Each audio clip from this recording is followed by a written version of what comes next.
Hey, gorgeous Scorpio, and welcome to our June 2021 reading. Are you ready to talk about a little thing called peace? Such a simple concept, and yet I think, we're used to saying a word like peace or calm or stillness, and each of us is going to connect with what that truly means to us in completely different ways. And that's the note that came up right away. Before we get into the transits, before we get into the planets, before we get into the cards, any of those things, I want to just talk about this because it's the message that came through for Scorpio for June, which is a really powerful month of transformation for you guys. Especially if you're a Scorpio rising, all the energy in Gemini, including a new moon solar eclipse in Gemini, a Mercury retrograde in Gemini, and the North Node in Gemini, and the Sun in Gemini, all these things happening. It is a time of rebirth. It's death, rebirth, transformation, which is the cornerstone of Scorpio energy, right? So this is a really powerful, potent season of the year for you guys every year. And the message came through. What do you really want to create? What kind of peace do you want to have within you? What does listening to your heart look like for you? And I feel like these sound like really basic questions. Like, oh, Sarah, my God, like, of course I've asked myself these questions like a thousand times. I know, Scorpio, I know you guys are thinking about all these topics like regularly. This is not new information to you, but here's what I'd like to just add in the course of all of this. Really get into the details of what that looks and physically feels like for you, because sometimes these questions sound almost boring because we don't really look at what they're asking us. But if we really sit and think, okay, what does peace mean to me? What does that look like? Because it is going to be different for each person. It is going to feel and be accessed slightly differently for each person. And of course, we can talk about meditation or journaling or all these tools that are often very useful in doing just that. Peace can also include things like deep connection with somebody who facilitates that sense of safety and commitment. It can be a setting. It can be a creative process that you want to see more and more incorporated into your day-to-day life. So what does peace look like for you? And are you going to let yourself have it? And have you been letting yourself have it, or has it been scary to consider letting yourself have it? So these questions during this very, very potent Gemini season, with everything I just mentioned hanging out there in the first 3 weeks of this month, it's going to be a very vibrant, mentally powerful first 3 weeks of June, let me tell you. And then as we get into the second half of the month, on the 20th, Sun enters Cancer. We have the solstice, happy solstice. Mercury goes direct in Gemini on the 22nd. And then as we move into this Cancerian energy, you're going to have a lot more like support for you and your bigger vision of life, and a little bit more playfulness. Now, this is also a review time for Scorpios because Jupiter and Neptune are both going to start their retrogrades in Pisces, your fellow water sign. And I love this, like Jupiter and Pisces retrograde in Pisces, or Jupiter and Neptune retrograde in Pisces is going to be a beautiful time to connect with our dreams, our visions, the big picture. For you guys, it's going to really light up your heart energy, your creative energy. The softer side of Scorpio is going to have a lot of space here to breathe and explore. And that's why I'm saying like this is such a potent month on a couple of different fronts for you to really play with, like, what does peace look like to you? What does allowing your creative heart to express itself look like specifically? Not just in general, not just in like some kind of vague concept. What does that look like and sound like and feel like and taste like and smell like to you? Like, how can you translate that sense of peace into this physical world? What does that look like and feel like? So this is a potent time in the whole process for you to get connected with all of that. Two of Pentacles. Indecision. The wearing of many hats. The wearing of many shoes. The wearing of many identities. Oh. Seven of Swords. Man, this card. It just loves some attention, doesn't it? The wearing of many faces. That's what I'm seeing. I think I've mentioned this before with you, Scorpio. We've had this talk a couple of times. If you've been hanging out, with me for a while, we've probably had this conversation a couple times. But Scorpio, one of your gifts, I would say, is you all are pretty good chameleons.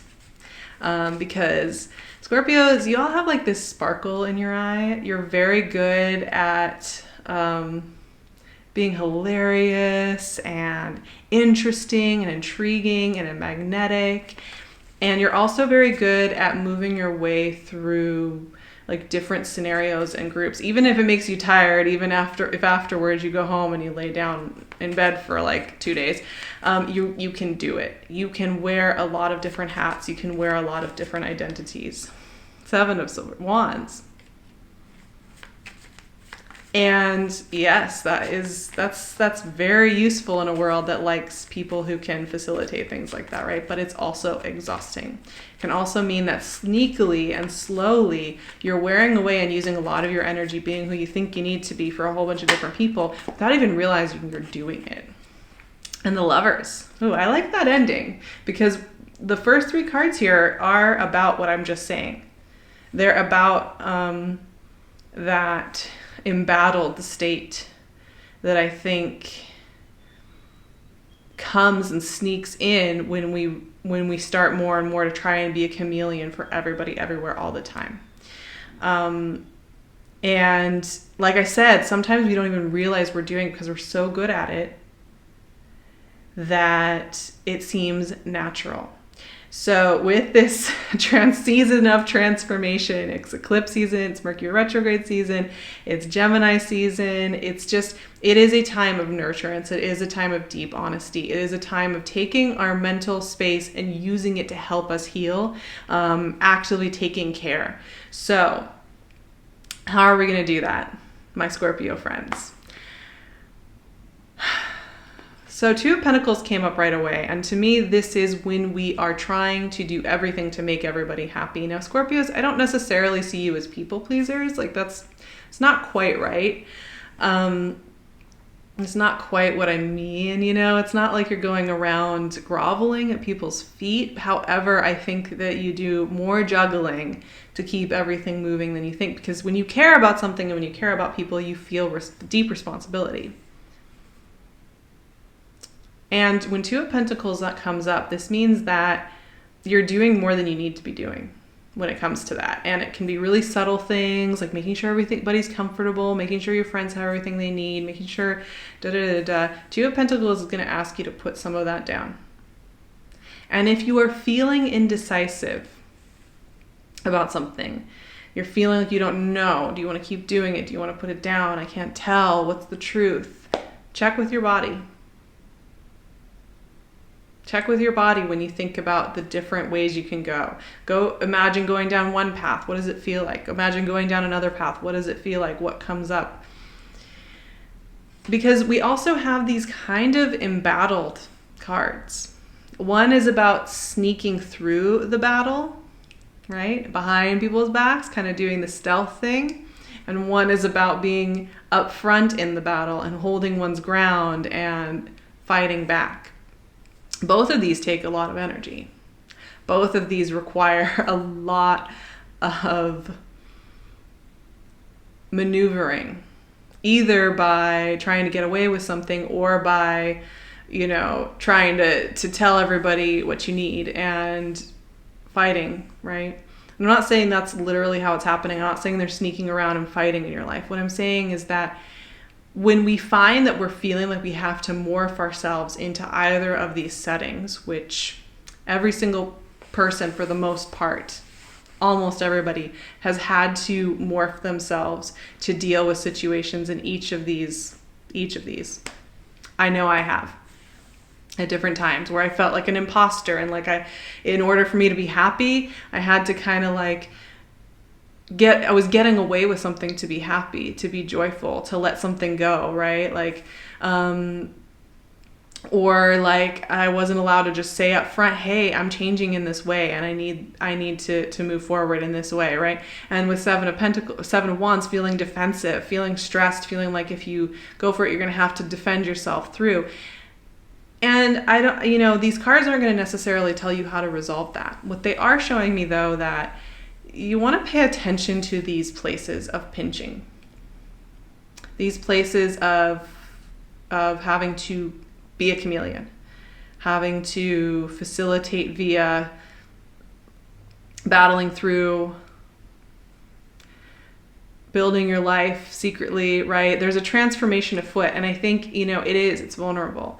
It's vulnerable when you realize you've come to a new place, you want to maybe like share more of your art, or you want to adjust some things in some friendships, you want to adjust some boundaries, you want to set some new boundaries, you want to communicate something vulnerable and scary that you don't know how to communicate yet.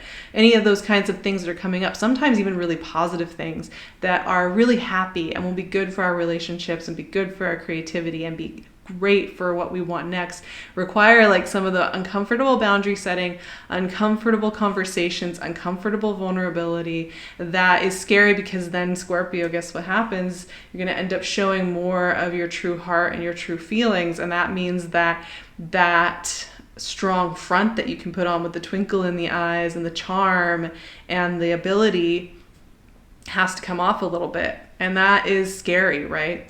But here's the thing.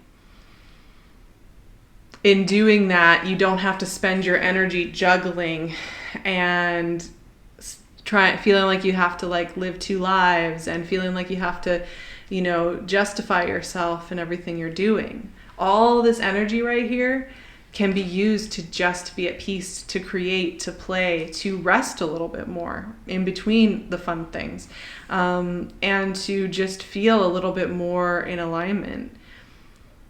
And I know we haven't even gotten to how do you do that. Well, like I said, check your body, listen in, notice how different scenarios feel, how different friendships feel, how different pathways feel. Ask yourself questions about what it would feel like if, start doing that. Because here's the thing, there's a big pot of gold at the end of the rainbow. I think when we get into Cancerian season and we're starting to work with these retrogrades in Pisces, water energy is going to get lit up in this really beautiful way at the end of June, which is really exciting. I cannot wait.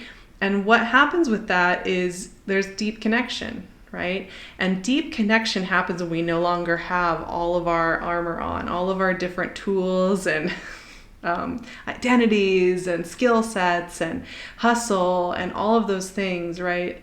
When those are put down, we have true connection. And yes, for some of you, that is going to be love and romance. And Cancer season is great for that. Yes. And also, the energy moving through those water signs. If you're a water sign, it's going to be a very flowing time for connection, starting in June and going into July. But that can only happen when we take the time to play a little bit less of a role. And, I'm in that process myself, so I totally get it. It's one that's like a lifetime in the making, I think, to become more and more authentic, to take more and more off of our our culturing, our socialization that happens at such a young age, to unearth the gold from within, right? And it's a vulnerable process. And I think this month is just one of those months for Scorpios where you get that chance to just take a look around, just notice where you're feeling embattled, where you're feeling shy, where you're feeling overwhelmed, where you feel like you have to facilitate more things than you want to facilitate. I think self-responsibility is a beautiful thing, right? It's good to have a sense of self-value, self-worth, groundedness that allows you to say, yeah, these are the things I'm going to take care of in my life and I'm going to do that. Absolutely. But there are many of us, many of us who take on other responsibilities that aren't necessarily ours to take on. And those we can always look at. And we don't have to feel that we have to facilitate for everybody all the time and we have to constantly be keeping everything okay. So if you are one of those, this month is going to be a time to just take a look around, assess, heal, ground in, listen, Give yourself the chance to simplify. I think we're so afraid of this concept of simplification because we think it's going to mean our life is going to get boring, too simple, plain, empty. There's not going to be anything happening. There's going to be no new romance, no new creative processes, and it's just the opposite. When we simplify down, we stop trying to have everything be this interconnected, complex web of associations with everything all the time, people, things all the time. We take away that complexity. We hear something different, and the answers are much simpler. So that's what I'm inviting here today in this June. And I wish you all such a gorgeous solstice. I wish for healing, for joy, for communion, for love, for playfulness, for joy, for you to feel like you can be just your authentic self and that you don't have to wear 100 hats in order to get through this life. That you can soften into that beautiful heart space that you so glow when you share of that space. I love it. I will be offering so much support over on my Patreon. That's where I can really give you that weekly support, and I'm doing all the activations for eclipse season, Mercury retrograde, all the good stuff. So if you're looking for more guidance, I would really love to see you there. I will leave my link below for that. And you can also find me on my website and my Instagram, and you can find PinkLune's gorgeous jewelry on her Etsy shop. I love you all so much. I will see you in July for more Cancer season, and I hope you take really good care.